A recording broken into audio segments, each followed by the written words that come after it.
একজন সরকারি কলেজের অধ্যক্ষ, যিনি শিক্ষার্থীদের জন্য আদর্শ হওয়ার কথা, তার বিরুদ্ধেই উঠেছে ভয়ঙ্কর অভিযোগ। নওগাঁ সরকারি কলেজের অধ্যক্ষ শামসুল হকের বিরুদ্ধে অভিযোগ উঠেছে ছাত্রীদের কাছে আপত্তিকর বার্তা পাঠানো, অবৈধ সম্পর্কে জড়াতে চাপ প্রয়োগ, এমনকি সাংস্কৃতিক কর্মকাণ্ড থেকে বাদ দেওয়ার হুমকি পর্যন্ত। রোববার সকাল থেকে কলেজ গেটে বিক্ষুব্ধ শিক্ষার্থীরা ঝুলিয়ে দেন একাধিক স্ক্রিনশট। এগুলোতেই ধরা পড়ে অধ্যক্ষ শামসুল হকের কথোপকথন, যেখানে তিনি ছাত্রীদের ওড়না ছাড়া ছবি চেয়েছেন, সৌন্দর্যের প্রশংসা করেছেন, এমনকি নতুন বউ সাজে দেখার আবদারও করেছেন।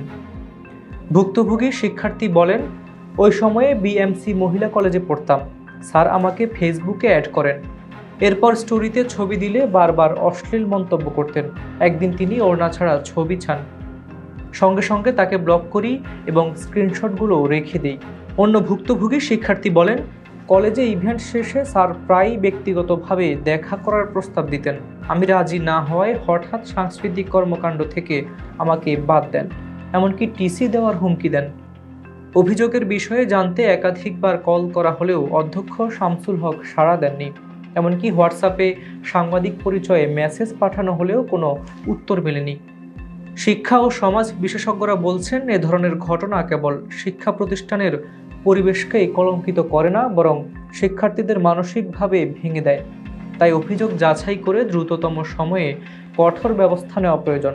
অধ্যক্ষের বিরুদ্ধে ওঠা এই অভিযোগ কতটা সত্য, তদন্ত শেষে প্রমাণিত হলে কী শাস্তি হবে। আপাতত শিক্ষার্থীরা শুধু একটি দাবি তুলে ধরেছেন, অধ্যক্ষ শামসুল হককে অবিলম্বে অপসারণ করতে হবে। মুক্তির রহমানের রিপোর্টে হাবিবুর রহমান নিশান, খবর সংযোগ।